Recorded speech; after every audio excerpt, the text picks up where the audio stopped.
Silchar railway স্টেশনে train আসলেই শুরু হয় যানজট। ৪ থেকে ৫ জন ট্রাফিক থাকার পরও নাজেহাল হতে হয় আমজনতাকে। ট্রাফিক বিভাগ শত চেষ্টা করেও সমস্যার সমাধান করতে পারছেন না, কারণ ছোট ছোট গাড়িগুলো যেখানে সেখানে দাঁড়িয়ে পড়ছে, ফলে যানজটের সৃষ্টি হচ্ছে। উপায় কি, কিভাবে নিরসন করা যায়?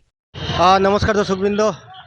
বিভিন্ন সমস্যার মধ্যে একটা সবচেয়ে বড় সমস্যা আছে বরাক উপত্যকার কাছাড় জেলার শিলচরের রেলওয়ে স্টেশনে যখন ট্রেন আসে তখন কিন্তু বিভিন্ন ধরনের যানজটের সৃষ্টি হয়। আর সেই সমস্যাটা কিভাবে সমাধান করা যায় সেটার বিষয় নিয়ে আজকে অল্প আমরা নজর দেওয়ার চেষ্টা করব। তার মধ্যে প্রথমেই আমি বলে দিতে চাই যে ট্রাফিক বিভাগ থেকে কখনো 4 জন কখনো 3 জন এখানে দেওয়া হয়েছে যাতে যানজট যেটা আছে সেই যানজট যাতে নিয়ন্ত্রণ করা যায়। কিন্তু যে বিষয়টা দেখা যাচ্ছে যখনই ট্রেন আসছে তখনই কিন্তু একধারে ছোটো ছোটো গাড়ি যেগুলো অটো বা টুকটুক ওনারা বের হচ্ছেন, অন্যদিকে কিন্তু বড় গাড়ি আসছে।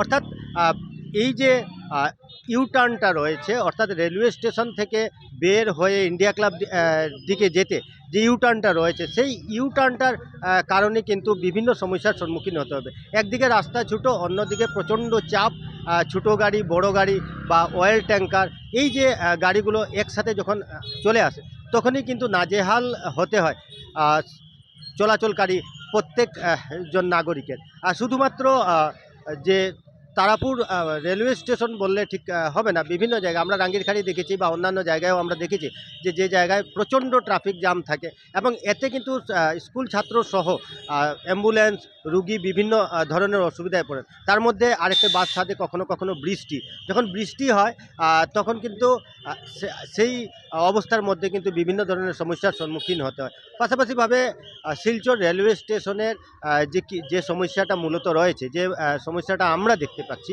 যে সেখান থেকে যখন একটা টুকটুক বা অটো যখন বেরিয়ে যায় তখন প্যাসেঞ্জারের অপেক্ষায় ওনারা কিন্তু গাড়িটা যে কোনো জায়গায় স্লো করে দিচ্ছেন। এতে কিন্তু পিছন দিক থেকে আসা যে গাড়িগুলো রয়েছে সেই গাড়িগুলো কিন্তু অসুবিধার সম্মুখীন হচ্ছে। এখন প্রশ্নটা দাঁড়াচ্ছে যে এই যে সমস্যা, এই যে যানজটের সমস্যা, সেই সমস্যাটা দেখবে কে, নিরসন কারা করবেন? কারণ শুধুমাত্র 4 জন ট্রাফিক দিয়ে কন্টিনিউ বাঁশি বাজাচ্ছেন, কন্টিনিউ চিৎকার করে যাচ্ছেন, সাইড করছেন, কিন্তু তারপরও কিন্তু যানজট লেগেই থাকে। তো এই সমস্যাটা এখন প্রশ্নচিহ্ন হচ্ছে দেখবে কে।